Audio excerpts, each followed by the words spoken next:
IVM.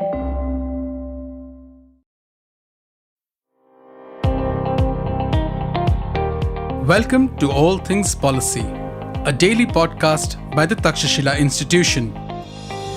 We are a bunch of policy nerds based in Bengaluru, and we like bringing fresh perspectives to Indian affairs and Indian perspectives to global affairs. So grab a cup of coffee, sit back, and join us for today's chat. Hello everyone, welcome to another episode of All Things Policy. I'm your host Suman, and today we will be discussing the monthly per capita consumption expenditure, the data that came out last week. There was a lot of discussion around that, the veracity of the data and what we can do with that data, how it will impact. To understand this concept itself and to understand what can be done, how we should read this data, I have with me my colleague Sarthak. He will take us and we will explore this together. Hi Sarthak, welcome to the show.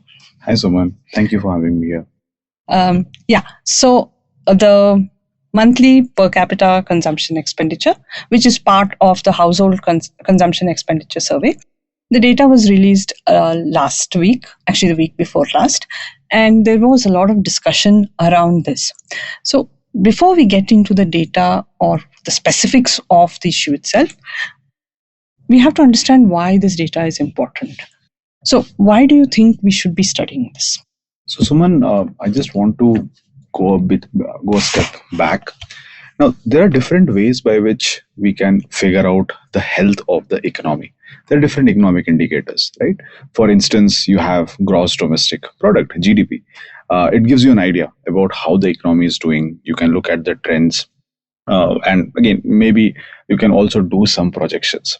And all these things are important for future decisions as well, right? Decisions that investors make, decisions that policymakers make. There are other economic indicators as well. For instance, inflation, foreign exchange reserves, all these things are there. Now, many of these indicators will give you a larger picture. For instance, the GDP will give you an idea about the aggregate demand supply. The monthly per capita consumption expenditure data also gives you an idea about how the economy is doing. And it is slightly more granular. You get an idea about how people are spending their money, what sort of goods and services Are being consumed. They're spending money on, how much are they spending, how they're prioritizing things. And also you get data on, there is also data from different regions, you have data from different social groups as well, right? So that helps you maybe gauge how the Indians are spending on different things, and maybe policy decisions can be anchored to that. Sure, thanks. So if you can get into some details about the kind of data that we get in this. For one, we get data on various products, right? Yeah, for instance, how much people are spending on food, how much they are spending on education, how much they are spending on health maybe, or conveyance, all these things, consumer durables. You get an idea on all these things, and also how much they're spending on tobacco products, bar, intoxicants. Not only this, when it comes to food, again, within food, you have different kinds of commodities being consumed, right? It can be fruits, vegetables, cereals. It can be processed foods, right? So you get an idea about all these things as well. On each of these set of items, how much people spend money on. So if we are talking about the government incentivizing or the government doing something to, increase, say, protein intake, maybe this data will come in handy, because amount of money spent on eggs or amount of money spent on, average. Of course, we are not getting into how much each person is spending. This will give us some data on the nutrition profile at the very basic level, because in a country like India, I think that is an important indicator, because we have to get this health and nutrition, basics right. Also, you can look at these numbers over time, right? So maybe 10 years back or 20 years back, how people were consuming, right? What kind of things they were prioritizing? Were they prioritizing cereals, or were they prioritizing fruits, vegetables? So that also you can possibly get from these numbers. Great. So, some interesting findings from this particular survey we could go into at this point.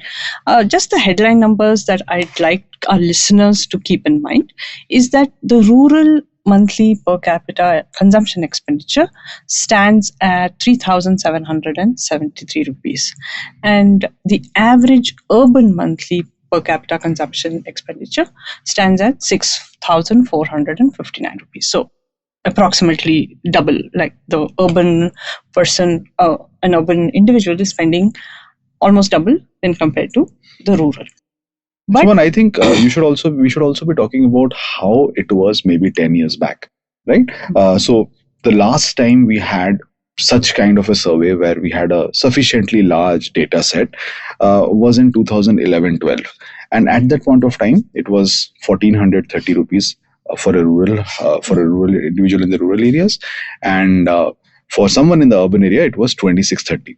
So in the last 10 odd years, from 1430 it has become around 3773 rupees, almost 3800, and in urban areas from 2630 to around 6500. That has been the change. okay, so if you're talking about these numbers over a period of time, we have to also factor in the inflation rate, Yeah, right? definitely. So this is something that we should always keep in mind. You cannot just look at these absolute numbers, because in the last 10 years, the value of money would have also Diminished. it would have diminished, right?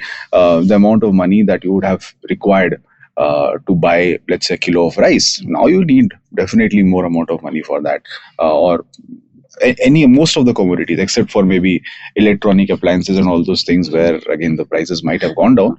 But Anyway, and that doesn't feature so much as a Yeah, percentage yeah. in this, Yeah. right? Yeah.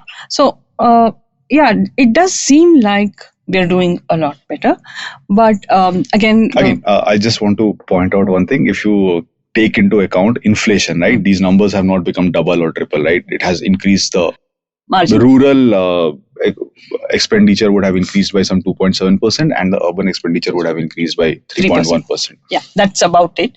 Well, it is still an increase, so maybe we should just take some some kind of positives from there. But again, and maybe this is why actually somebody came out and said that extreme poverty has actually come down and all that. The other thing that we need to realize is that the data gap, between the 2 years, is so huge that it's a little hard to make an apples to apples comparison. We'll come to that a little later itself, by itself.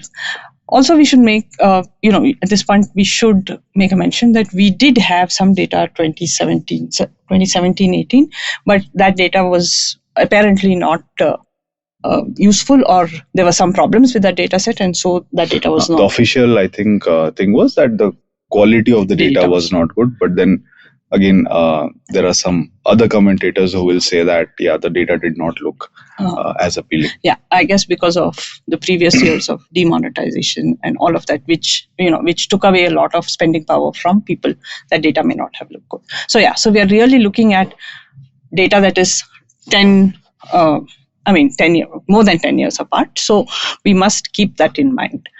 Yeah. So the most prominent thing that you can observe here is the share of food in the total expenditure. It has gone down massively. In 1999-2000, it used to be somewhere around, it was more than 50% at that point of time in the rural areas. It has now reduced to less than 50%. And in urban areas also, there has been a dip. So again, does that mean it's a cause of concern that people are not spending on food? No, that's not the case. Usually what happens is, as income increases, the proportion of the money that you spend on food, that typically goes down. And again, you can use some basic economics here, right? There are certain kinds of goods which have inelastic demand, food being one of those things, right? You cannot, if you cannot avoid spending on food or having food, you will consume food. And if you are not having enough resources, other things will not be as much your priority as food. You will first focus on that. You will spend money on that. So if you are not having enough resources, larger part of your resource will go into consumption of food. You'll be spending more on food. So as income increases, you start prioritizing other things as well: education, health, conveyance. You'll start spending money on these things, durables, bunch of other things.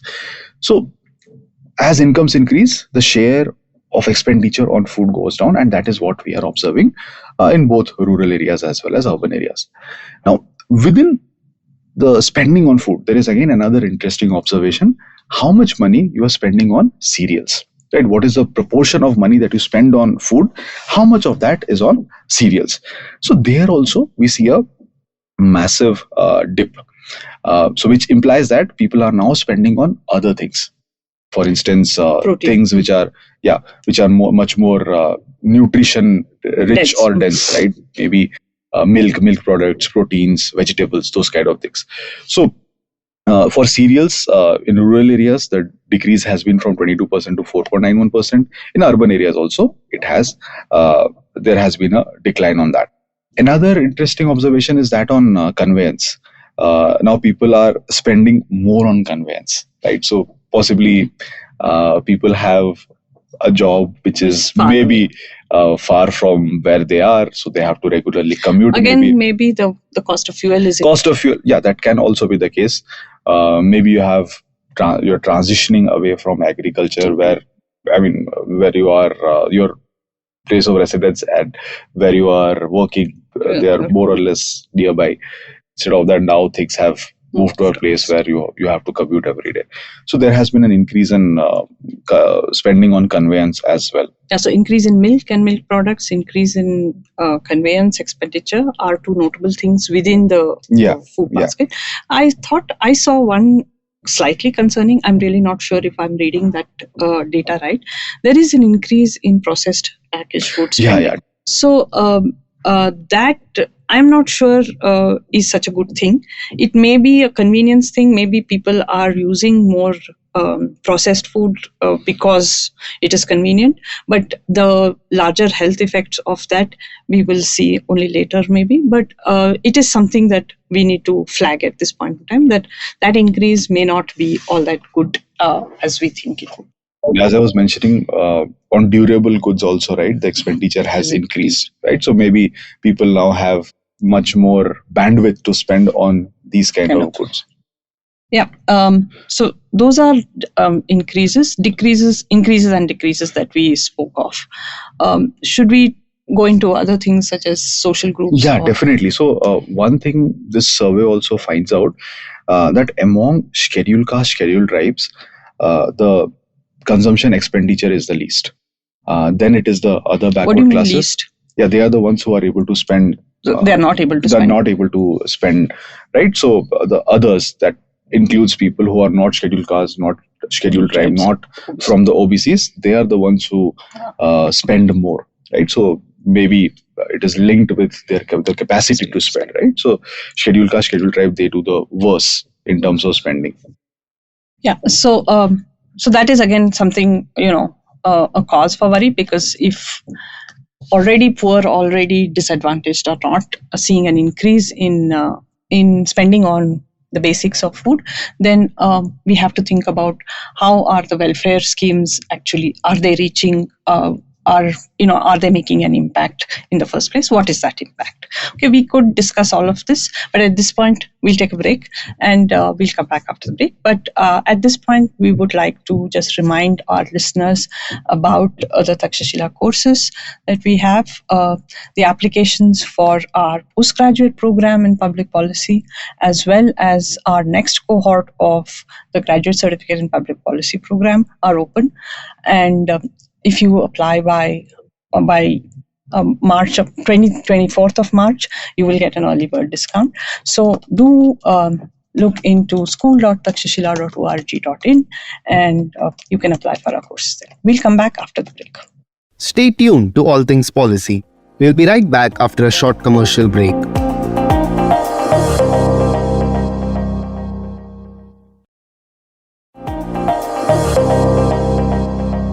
Welcome back, and we are discussing the monthly per capita consumption expenditure survey and the trends data around that. So we were talking about increase, decreases in different groups? What are the trends like? Sarthak, would you like to add? Yeah, just I had one more point since you are mentioning about the efficacy of different welfare schemes, right? Because people from certain marginalized communities, their consumption expenditure tends to be low even now, right? For instance, people from from the scheduled caste, scheduled tribe categories, it tends to be low. Now, here again, there is one more finding from these numbers. So these consumption expenditure data, they also take into account the impact of different kinds of subsidies that are provided. For instance, free food is provided, free food grains are provided to almost around 80 crore people, I think, in India. So what they find out is the ones who are in the bottom 5% in the rural areas, they do not stand to benefit as much as other sections from these Schemes. schemes policies.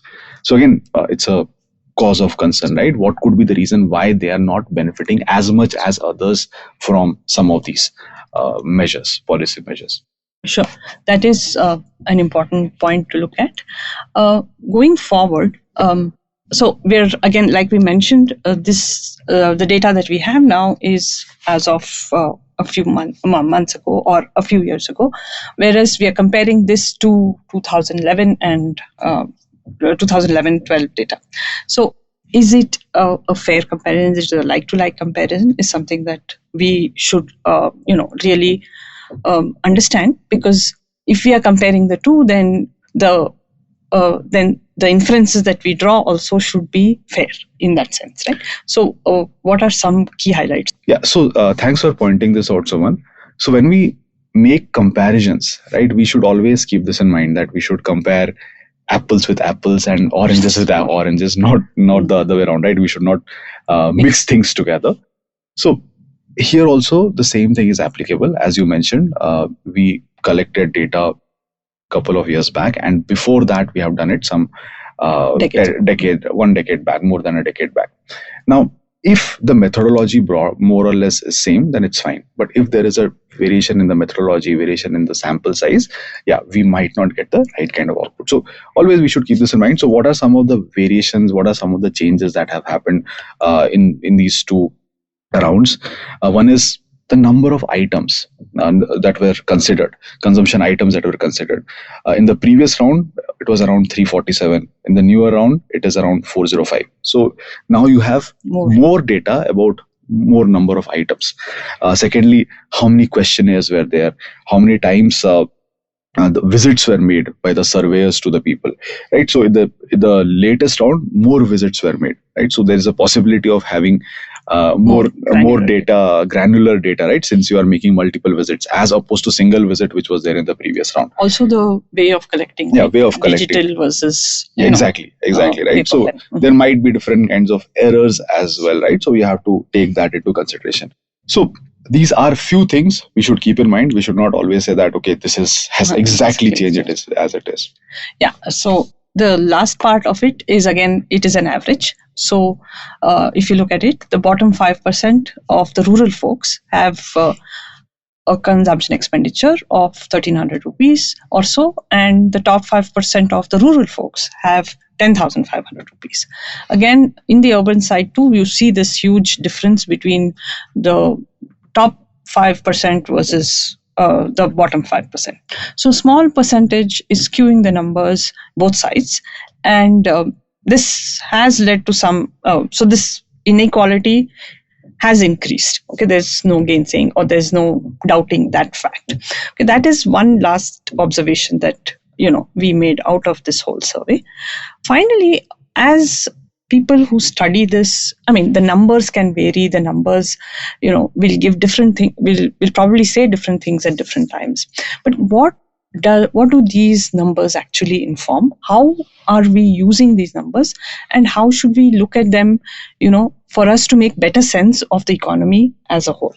That is an important thing that we should keep in mind. Right. So what are some ways that we can use these numbers for? Yeah. So thank you, Suman, for pointing this out, right? Or, I mean, we have these numbers, but how can we use these numbers? That's important, right? Or else these are just numbers at the end of the day.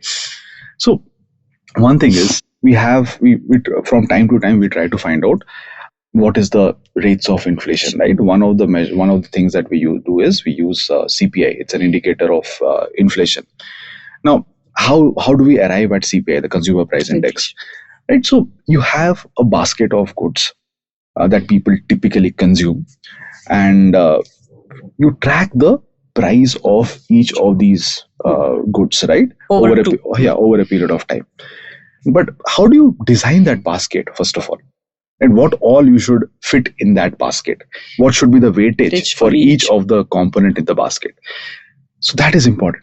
For instance, if people spend 40% of their total spending on food, the CPI basket should also reflect that. Like 40% of those commodities will be food, should be food. Now, so basically, the consumption expenditure data can shed light on this, can help you design these baskets better.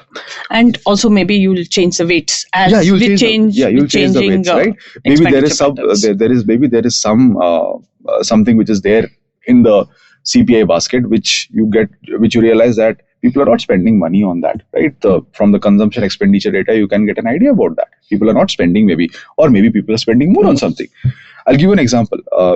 As we were discussing some time back, people's spending on cereals has gone down, which implies that the CPI basket should also reduce the weight on cereals. If people are spending less on food, the CPI basket should reflect that. If people are spending more on conveyance, the weight for conveyance in the CPI basket should increase. So the CPI basket can be fine-tuned using this data. And again, from CPI, you get an idea about inflation. Inflation can be used for different kinds of policy decisions. For instance, monetary policy decisions, right? So how you are adjusting repo, reverse repo, all those things. Supply of money in the economy. Yeah. This is how policymakers can use these numbers. Yeah, that's great. I think we should wind up for this episode. I hope our listeners found this useful. If you have any comments, observations to make, do share it with us. And we'll see you in another episode of All Things Policy in a few weeks' time. Thank you. Thank you. If you liked our show, don't forget to check out other interesting podcasts on the IVM network. You can tune into them on the IVM Podcast app, ivmpodcast.com, or wherever you listen to your podcasts. You can also follow IVM on social media. The handle is @IVM Podcasts on Twitter, Facebook, and Instagram. And hey, if you'd like to dive into Taksha research on technology, strategy, and economic affairs, check us out at our Twitter handle @Takshashila INST or our website takshashila.org.in.